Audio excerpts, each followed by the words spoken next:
we'll jump right in, Rob. Just so everybody knows, the chat's there. You can chat, but if you have questions, ask in the Q&A. It's a great place to go. Today's going to be a really great session in the ability to actually learn how, like, very tactical things. So you could walk away today actually playing with your phone, create better videos. So I'm very excited. Just something it's the massive pursuit.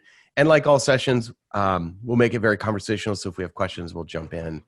Rob, since you're controlling the slides this morning, do you mind going to the next one? Absolutely. And I'm going to try to move us pretty quick just to get us in, because I know you have a lot of fun stuff. So why did we do this? Again, it's really about trying to help businesses strengthen their marketing and sales. We wanted to have a webinar series that really provided you value and real substance. And what I mean by real is it's something that you could take and do right now, or do it, and make an impact in your business. And I really believe when you come off of this, you will have the tools and the tips, and really everything from lighting and microphones. And I would dare say you could probably get all this right around $100 max. You can go more expensive, but there's some great ways to just get started. Absolutely. So I'm very excited. If you want to hit the next one, just so everybody knows, who am I? I'm one of the co-founders and president here in Big Idea Guy with 2120. Our clients named me that years ago, back in 2005. And our whole sole goal here at 2120 is just to really help businesses to grow. And so we really approach that from an educational, a coaching, a consulting, and then a marketing execution approach. So we really try to approach things differently. So, but for now, what we're going to do is we're going to just jump right in. Rob, you can also click on it on the screen to make your life a little simpler. So we're going to talk about how to get the most from your cell phone camera. Basically what we're going to talk about more is on the video side. So Rob, I'm going to mute myself. I'm going to let you just dive right in. Sounds good. Thanks so much, Brandon. And thanks everybody for taking the time to join us today. I'm going to kind of go through the agenda in just a minute. If I could just take 1 second to introduce myself. My name is Rob Sizowitz. I'm a co-founder of 2020 Visual Media. We are a video production company located in the Queen Village section of South Philadelphia. We work with a variety of businesses, brands, nonprofit organizations, healthcare, higher ed, tourism, just about anything that you can think of that needs video or creates video to send a message. That's who we are. We connect people to people through video. That's in essence what we do.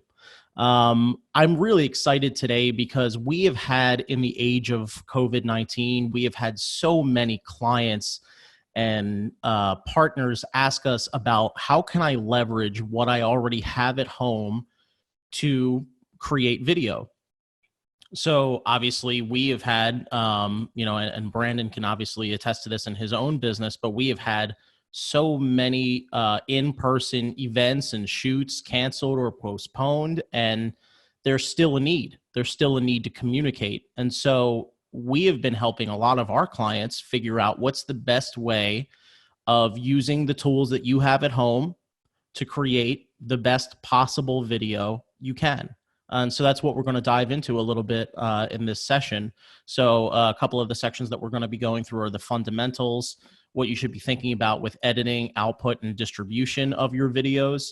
And then the third section will be some ways to enhance it further than some of the easy and free tips that I'm going to give you right now. So let's dive right into the fundamentals. So this is going to be a discussion about the principles of photography and videography that everybody should know. And what's really nice about this is, we're talking about this in the context of creating a brand or a marketing video for your company, or some communication to your partners, your employees, your clients, your prospects, and so forth. But what's nice is you can use these fundamentals for anything, whether you are a photographer, whether, as a hobbyist, whether you're making videos for your business, that's great.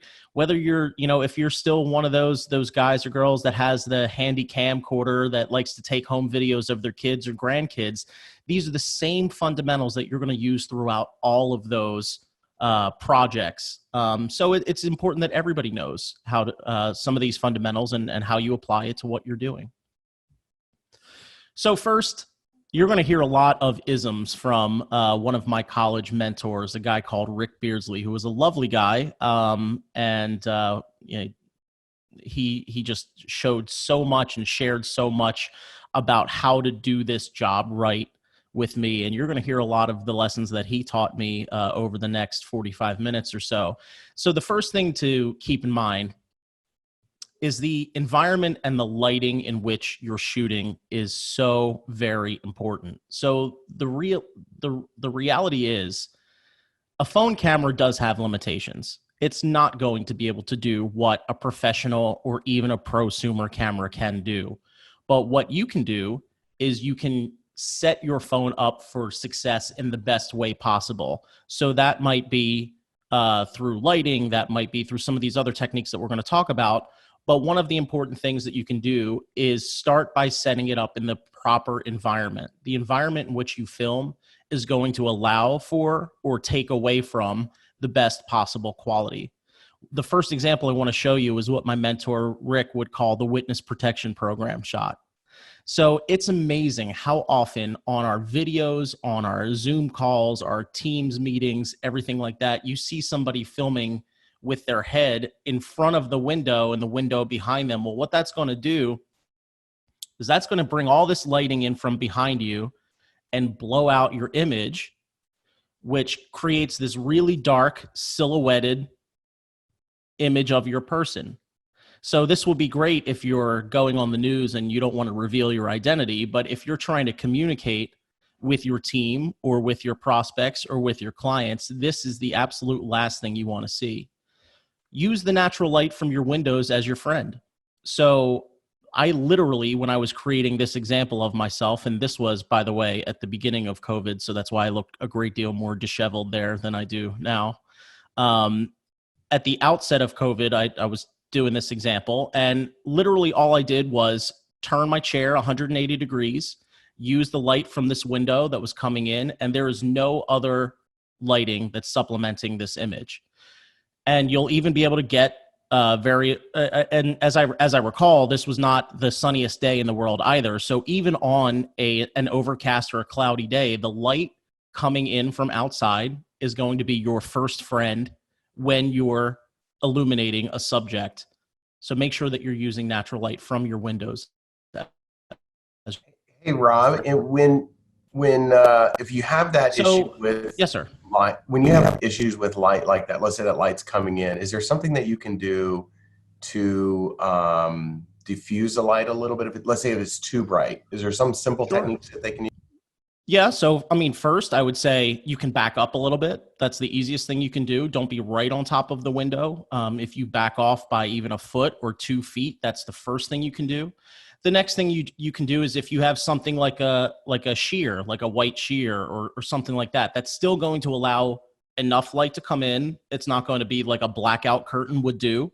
It's still going to allow enough light to come in, but it's not, it will soften the lighting. So you can kind of see in this image, like on top of my forehead, there's a little bit of a bright spot there. If I were to have backed up about a foot or so, or used, a sheer to kind of diffuse the light coming in, that would have been a really effective way of doing that. Would like a piece of paper or multiple sheets of paper help? I think one of the things that you could do is wax paper for sure. I don't know that, a sheet of like copy paper would achieve that because of the thickness. But something that's slightly translucent like wax paper or parchment paper, if you taped that to the window, that would actually help you a great deal. So this kind of goes to the next part of our conversation, which is just the fact that lenses need light. And you already know this, but what you may be underestimating is just how much light a lens needs. What insufficient light does is it leads to grainy images in your dark spots and an overall lower production quality.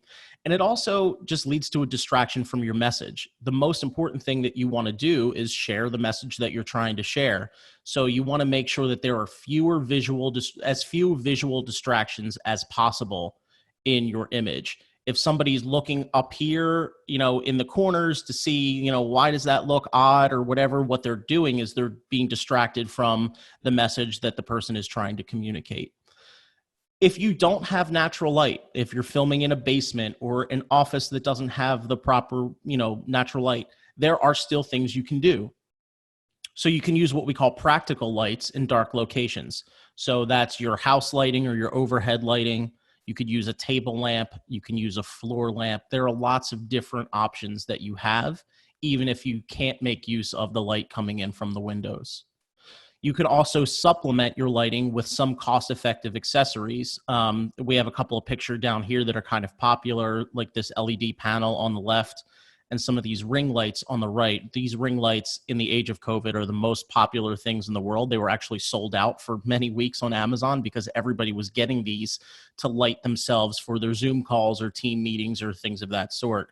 At the very end of our conversation today, I linked to a whole list of really useful and relatively inexpensive pieces of equipment that you can get to enhance your products or your video products. And we'll kind of dive into that a little bit more as we get towards the end of the presentation. But there are a lot of tools that you can use to enhance the videos that you're creating. Hey, Rob, on the lights, a quick question for that, because I see the ring lights there and they've got different warmths or temperatures. Mm-hmm. Is there any advice you would give us in the sense of how much or how bright is too bright or how dark is too dark? Is there some good rules of thumbs that I could use? Well, it's all going to depend on your environment. So some rooms are just going to need full blast and others will not. So for instance, when we're out on a shoot, it is very rare that we would use a light at 100% power, but it's not unheard of. It really depends on what else is around you and what's supplementing you. One of the things that we do in our own firm is when we're filming something outside, you would think, well, what do you need light for? There's lights all around us. Well, a lot of times if you're filming outdoors and let's say it's high noon like we're in right now, the sun is right above your head. It creates what you call raccoon eyes. So it kind of darkens out your eyes because of the position of the sun. Well, we will still use lighting to, in effect, blast the person in the face to kind of supplement and fill in those shadows that are created around the eyes.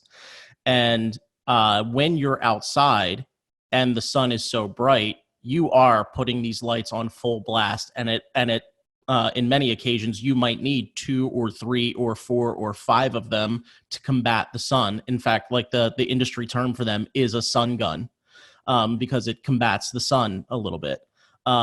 Inside, you are rarely, if ever, going to need light that powerful. So if you're somewhere in the 40 to 60% range, that's probably a good place to start.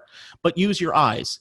If it looks dark, it is dark. If it looks too bright, it is too bright. Is there something, and this is really good, and as I see these, I see they're like one direction, and maybe it's the wrong term, but they have one direction. And I know in our experience with working with you, Rob, in the past is you'll bring multiple lights to a shoot and you position them. If I have the ability to have, let's say, table lamps and all that stuff to help, is there any good rule of thumb in a sense of like, how do I balance a room or to make sure I don't have the right shadows and such? Sure. So I would say at its most simplistic, what you're going to want to do is you want to position, if you are the subject and you are, let's say you are, the person that you're trying to illuminate, what you want to do is you essentially want to create, you want to position a light 45 degrees to your left. And that's going to create shadow on one side of your face but still illuminate you. And you're going to want to put another light about 45 degrees to your right and shine it, and that will fill in those shadows. So one is considered a key light, is called a key light, and the other one is called a fill light. The key light creates shadow. The fill light kind of fills those shadows in.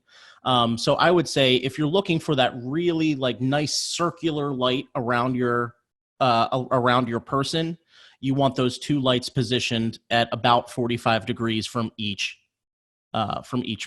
person. So I hope that's helpful.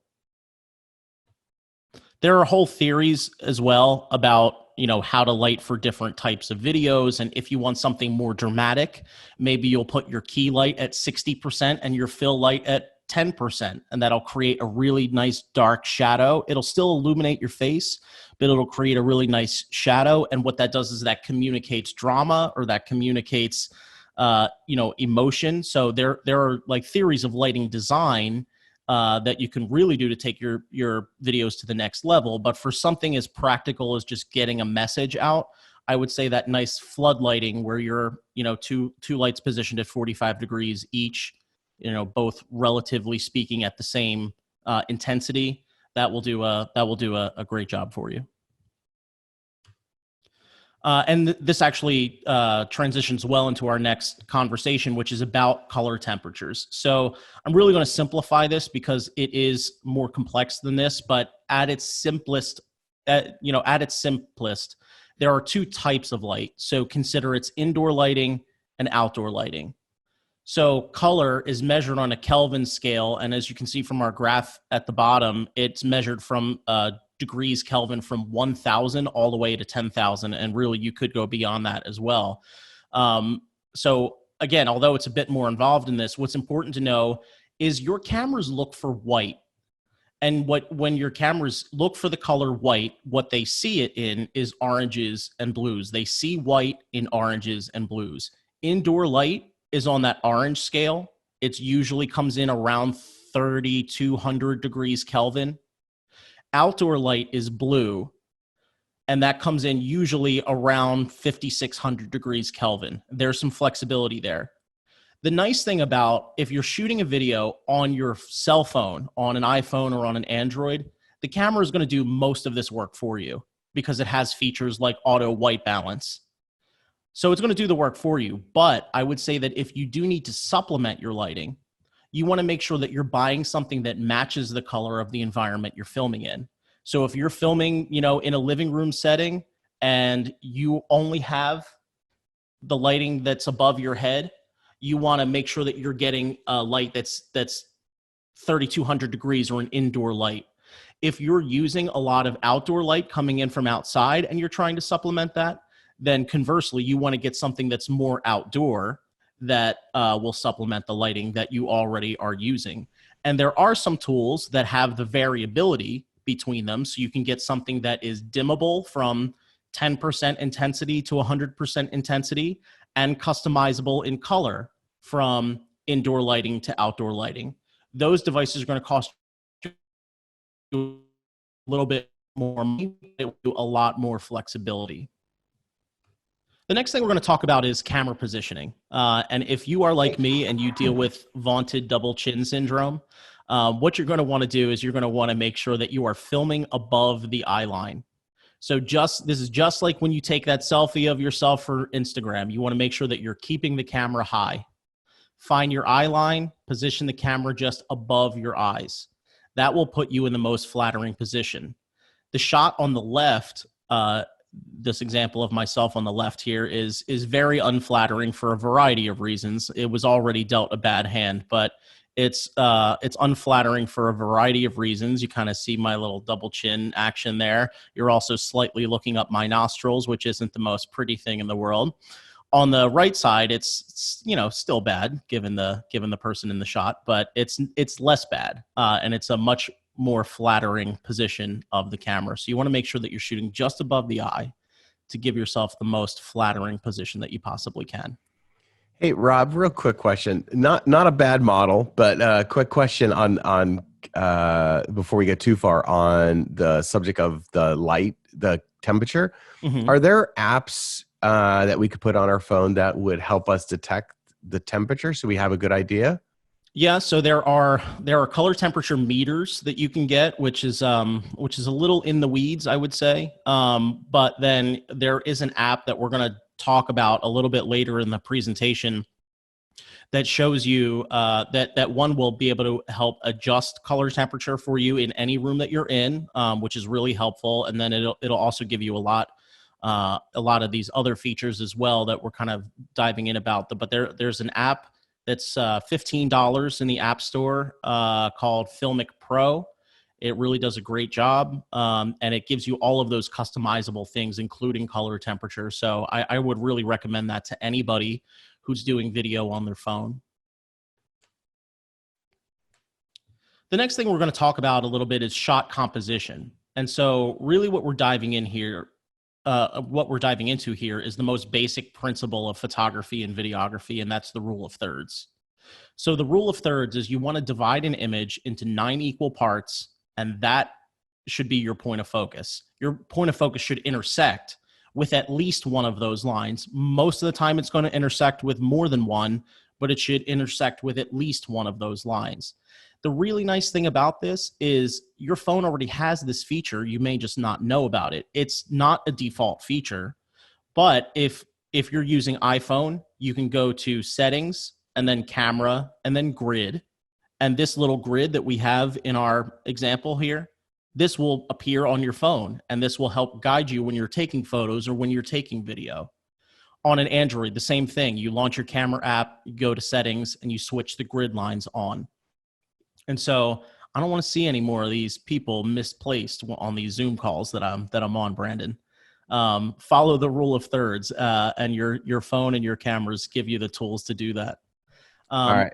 I have a question, and if you're going to answer this later, tell me, and I'll stop.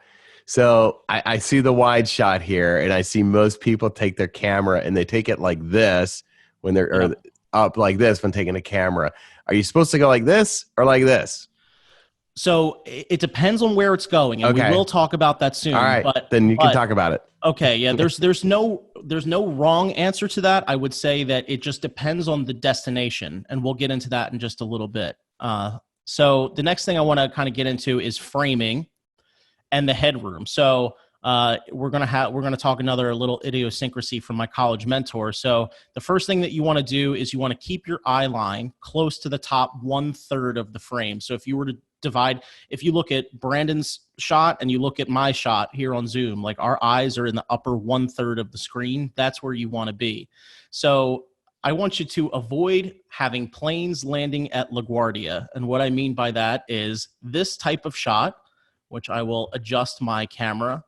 I see this so much with all this headroom up here. This would be what my professor calls planes landing at LaGuardia. You don't want planes landing at LaGuardia. Make sure you're tilting your camera down, putting it in a position where you can put your eyes in the upper 1/3 of the screen, and that is how you are framing a subject in your camera.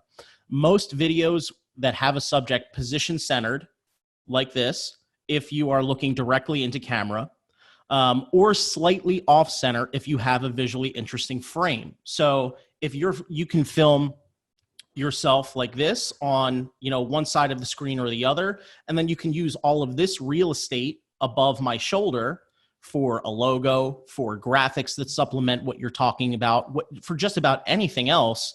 You can use this real estate in your video, and you'll still be using that rule of thirds. I'm still intersecting with the right side or the left side of my screen. And if you have something visually interesting to put behind you, whether that's just your home environment or your office environment, or if it's a graphic or a logo or something like that, you have the flexibility to do that. You also want to make sure that you're framing the shot so that there are no pipes or plants or bookcases or anything like that coming directly out of your head. It's just kind of an unflattering thing for the subject. So you want to use these objects behind you to create depth and to show space and, help kind of put the viewer and put us in the environment in which we are in. But you don't want those things growing out of a person's head. It's just not very flattering. So audio, we get so many questions about audio. And what I'm going to tell you as a video producer is that sound may be more important than the video. And I know that might sound a little counterintuitive, but it's really true. What I go by here is what I call the local news principle. And what I mean by the local news principle is when you are at home and you're watching the local news, chances are you're not actually watching it. You are playing on your device, or maybe you're cooking dinner, maybe you're playing with the kids, you're helping them with homework, you're doing a million other things while the news is on in the background. And it's often what you hear that gets your head to pop up and look at what's on the screen than vice versa. So if the quality of your audio is poor, that is what people will notice before they notice the quality of your video being good. So you want to make sure that your sound is the same type of quality as your video. We're going to talk about a couple of ways of doing that. So the first thing you want to do is you want to avoid echo if you can. So you can avoid echo first by just filming.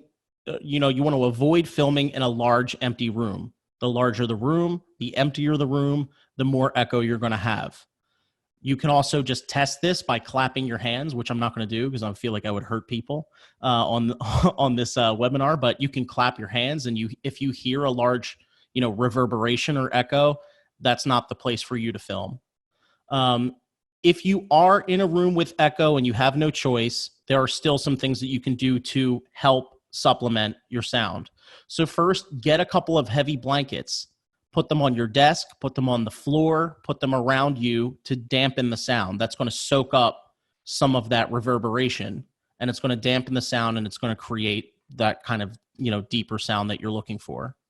You want to turn off fans and HVACs and air conditioning units and heaters and things of that sort. You want to turn those off as quickly as you can and make sure that they're off for the duration of your recording.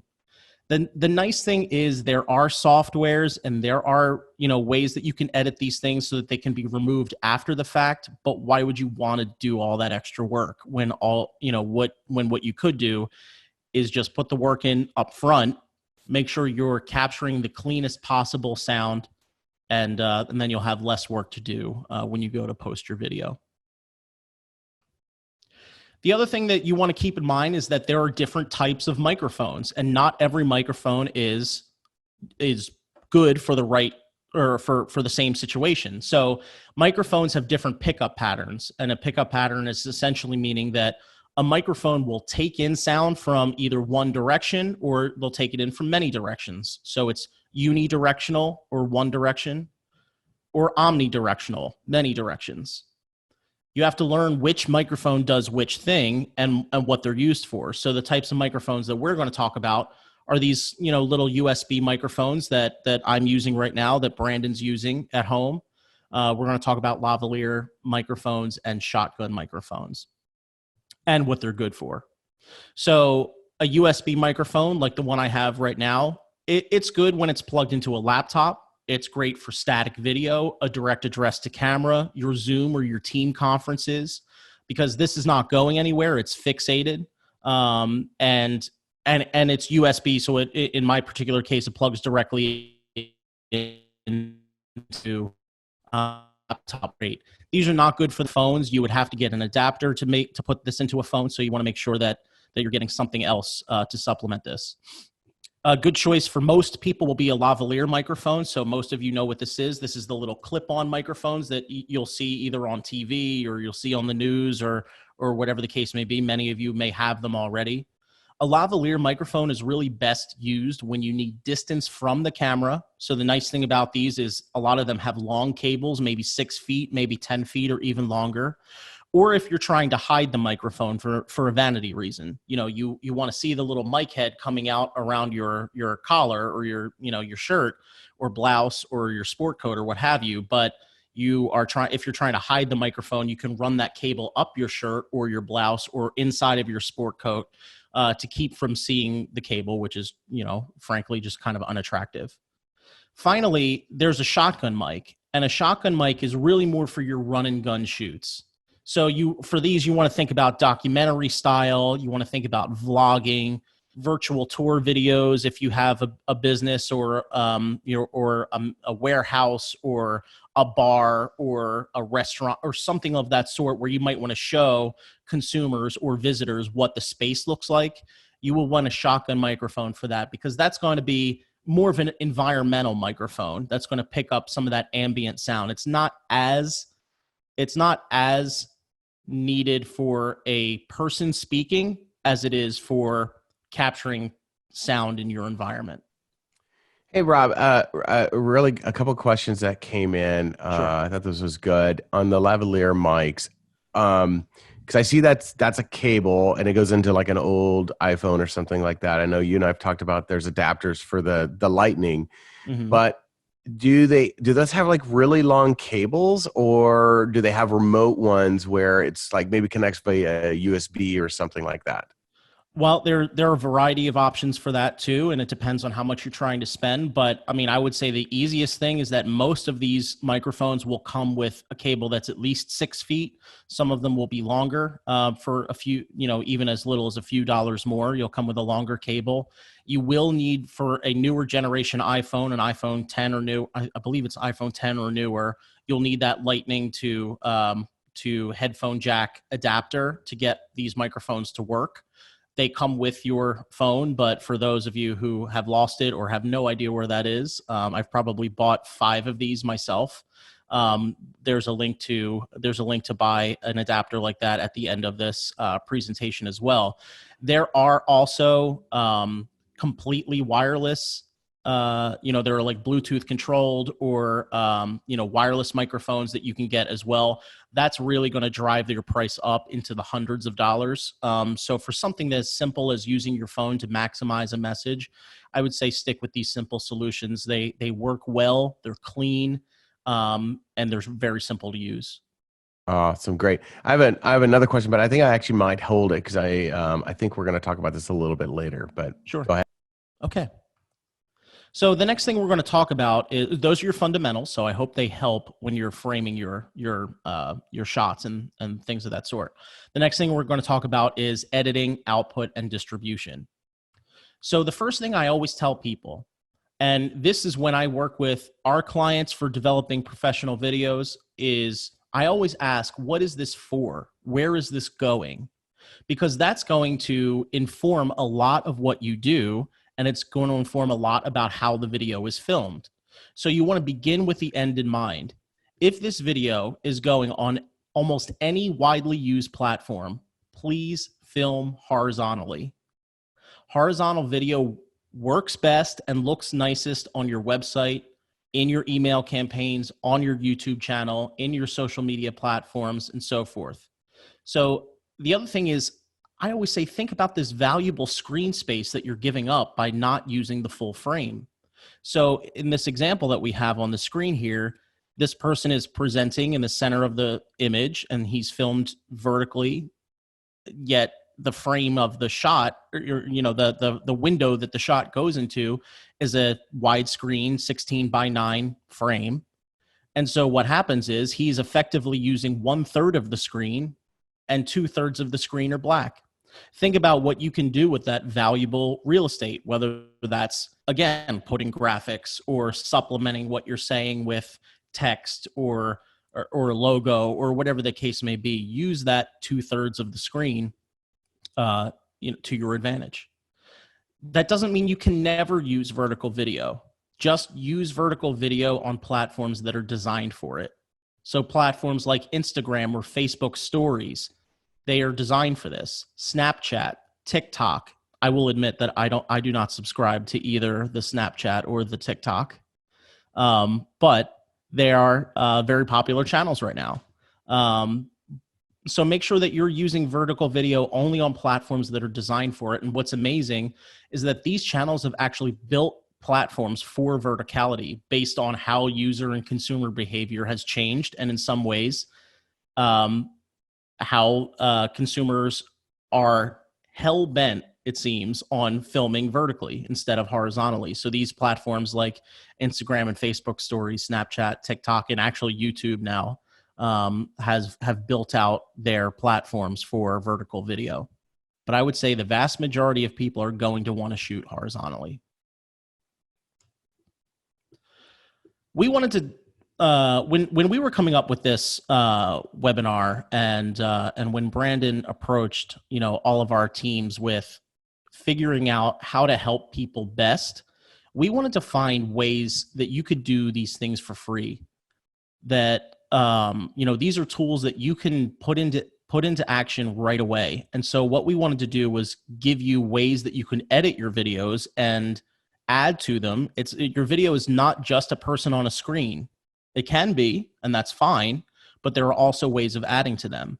So we've kind of put together this list of simple editing softwares that you can get absolutely for free on your computers. And we'll kind of talk a little bit about what each of them does. If you're on a Mac, you already have a built-in solution. iMovie comes with your operating system. and that will allow you, the opportunity to make simple edits like cuts, transitions, add some title graphics, some, words on screen, and music as well. For PC users, you actually also used to have a built-in solution called Windows Movie Maker that was discontinued in January of 2020. But if you have, a PC that's older than that, you should still be okay. If you have one that is newer than January of 2020, there are still several options for you available free for download. So there are a couple that we've listed here called OpenShot, VideoPad, and Kden Live. Kden Live is actually compatible with Windows as well, or with iOS as well. I will say that none of these softwares are going to turn you into a Hollywood filmmaker. But what they will do is they will allow you to make a simple, clean edit to your video and output them into formats that work on YouTube, on your website. Most of them actually even have export straight to YouTube, which is great. It eliminates another step. So you can literally go file, export, send to YouTube, which is very simple. I know Kden Live does that, and some of these other ones may do that as well. This is a short list. There are actually literally dozens of platforms that allow you to edit live. So you can find a more comprehensive list via a Google search, but these are 3 good ones that are very easy to use. The nice thing about this too, most of these are just drag and drop. You're going to drag your clips in. You'll be able to very easily make cuts.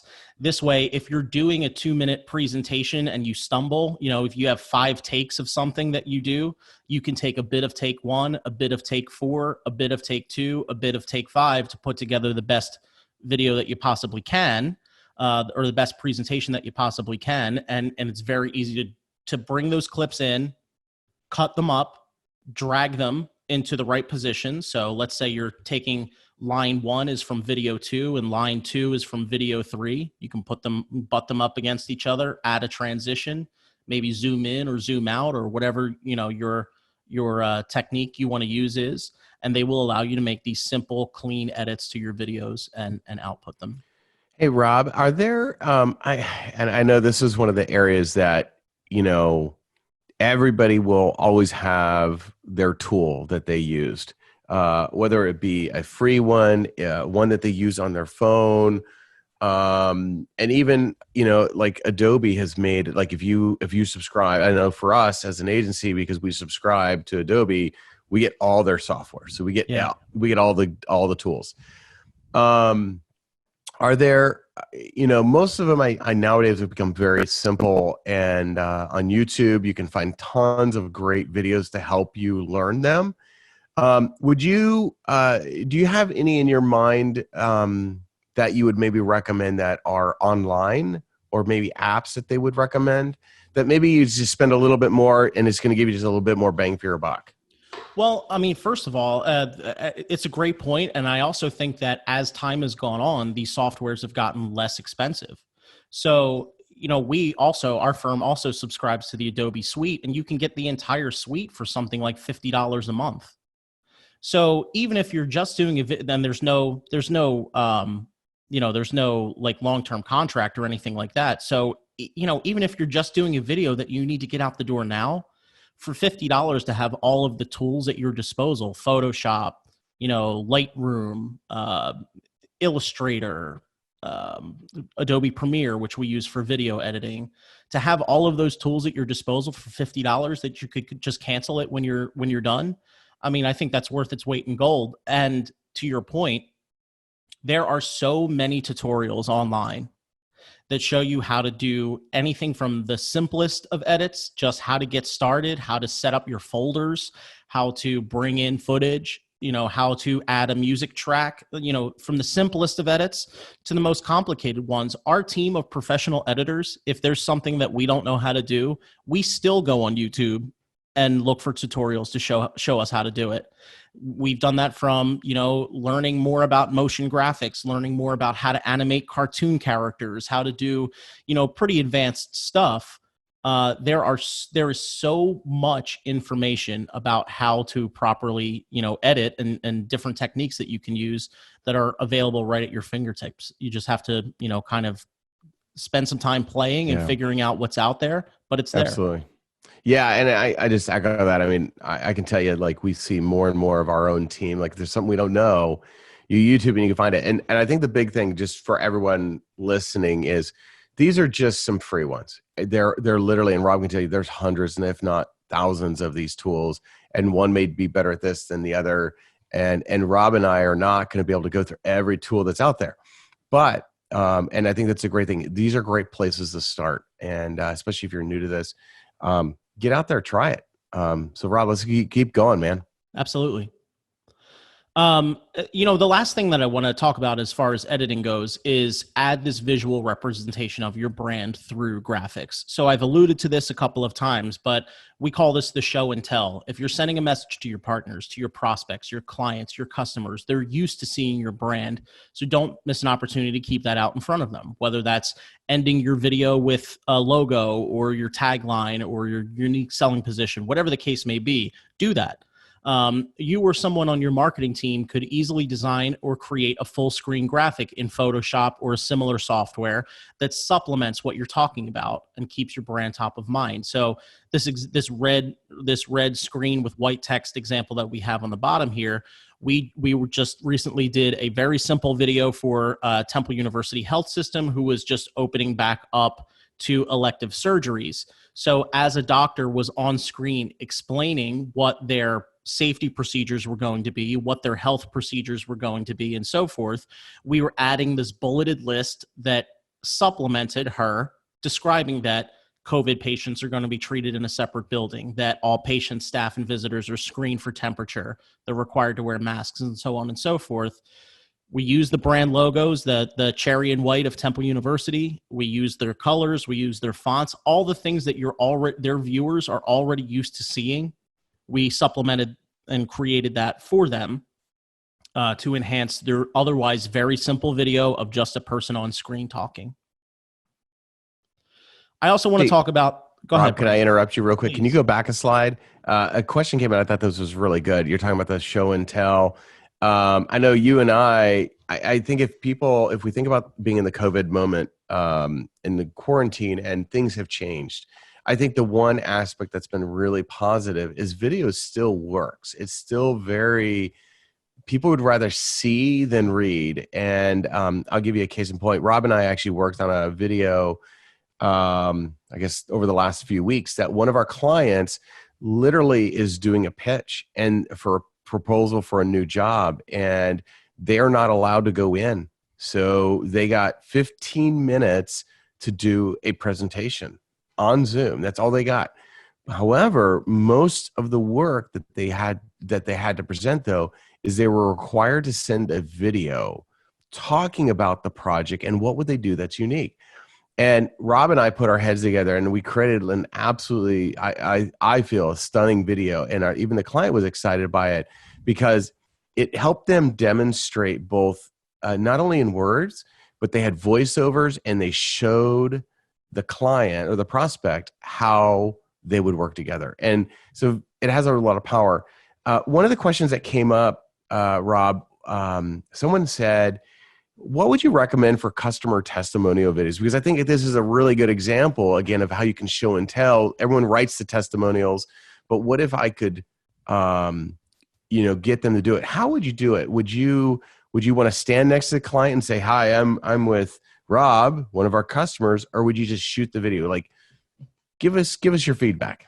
So I think, first of all, I think customer testimonial videos are so powerful for sales, for credibility, for brand building, so incredibly powerful. And we do a lot of that at our firm.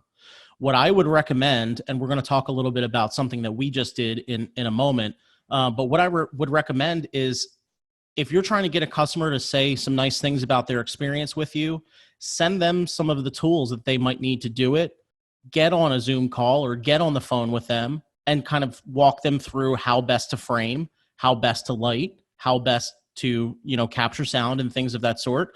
You can use these very tools that we're talking about to do that. And they can do it with their own phone.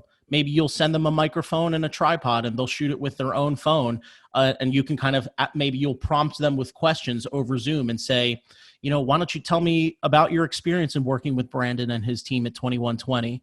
And, conduct this short interview. You can get, maybe 4 or 5 questions answered by your clients or by your customers about their experience. And then you can cut it together into a testimonial that works great for your website or for your YouTube page or what have you.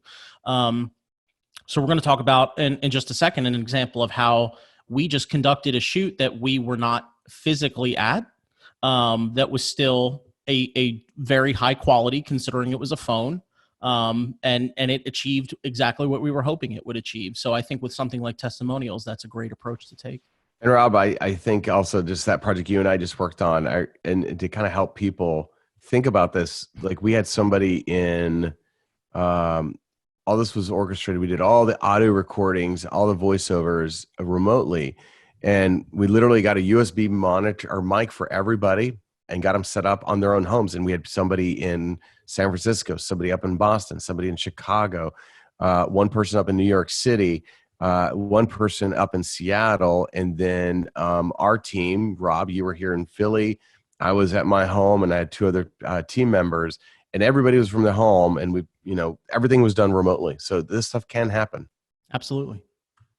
So I know we're coming up on time, so I want to make sure I get through the rest of the presentation, which maybe I didn't follow this one, but as Charles Barkley says, follow the 5 B's of public speaking. Be brief, brother, be brief.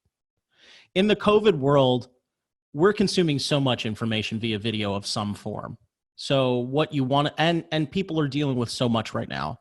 They're getting inundated with emails. They're on social media all day long, while they're working and after they're working. They are, maybe being homeschool teachers to their children for the first time. So time is really a critical a critical component to people's lives right now because of the way that things have shifted. So you just want to make sure that you are as concise as you possibly can be while getting your message to stand out. And either you can write something on your own, maybe you have a marketing team that can do that for you, or maybe this is an opportunity where you work with a team like Brandon's at 2120 to help craft that message. What's the best way that you're going to be able to communicate in 60 seconds, in 90 seconds, information that's relevant to your consumers, to your employees, to your partners and prospects. But less is more. And just making sure that you are concise, clear, and you make your message stand out in a short amount of time. It's very important. Last, we're going to talk a little bit about apps and enhancements that you can easily download, purchase, or what have you that will definitely increase the quality of your videos on your phone. So first, we alluded to this a little bit earlier. This is called Filmic Pro. It's $14.99 in the App Store.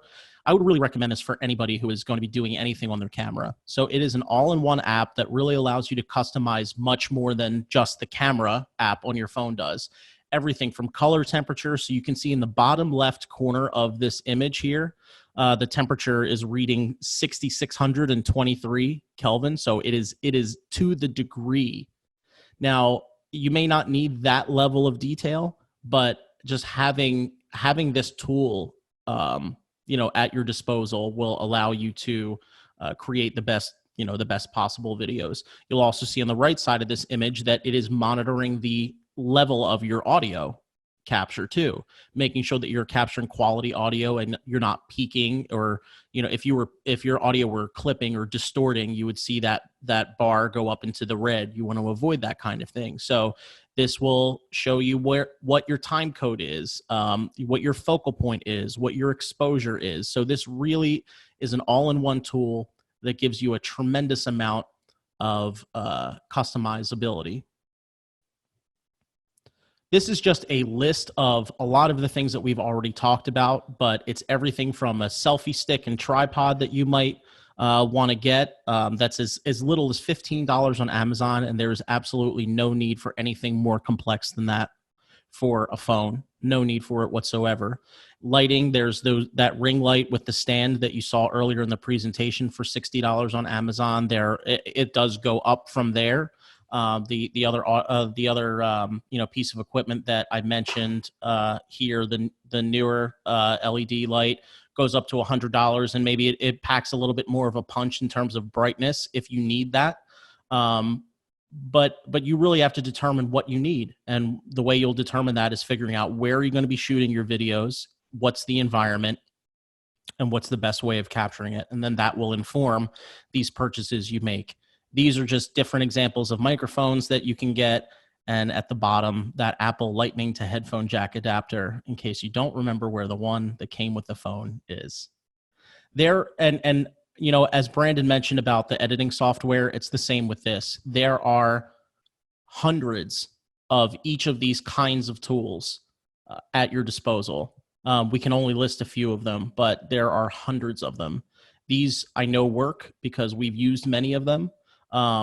But you know, if there's something that needs to that you need to explore for your own needs, it's out there for you. Most tools are somewhere in the $25 to $100 range.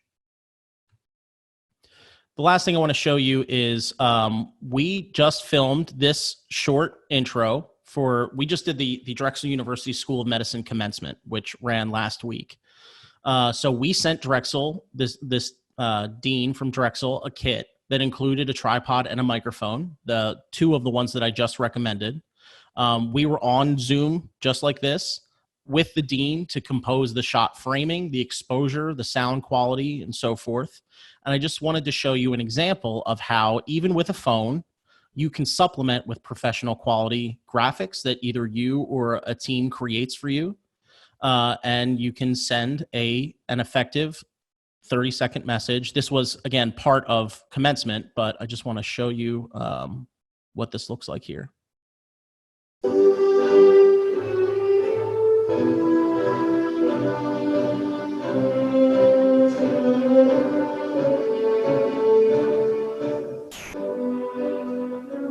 Hello, I'm Dr. Charles Cairns, Annenberg Dean and Senior Vice President of Medical Affairs.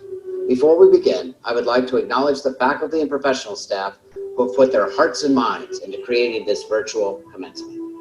In respect for our graduates, let's all set aside any distractions and start the celebrations. Thank you.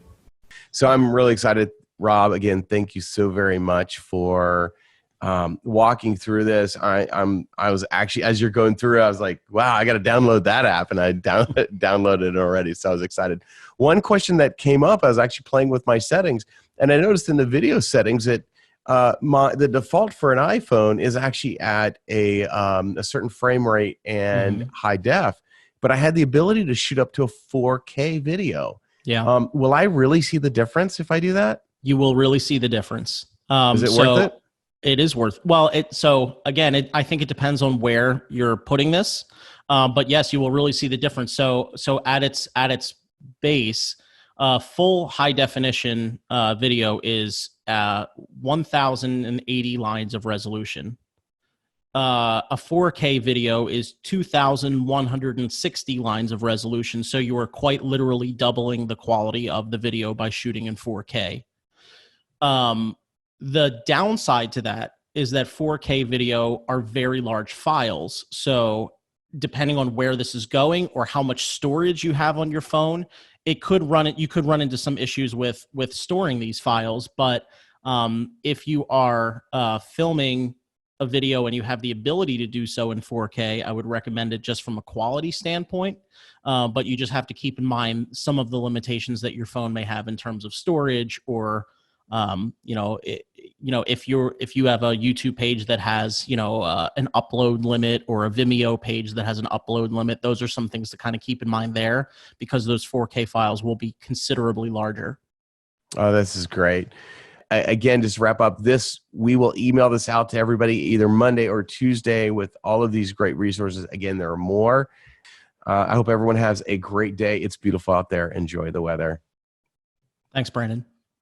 Thanks for putting this together. Absolutely.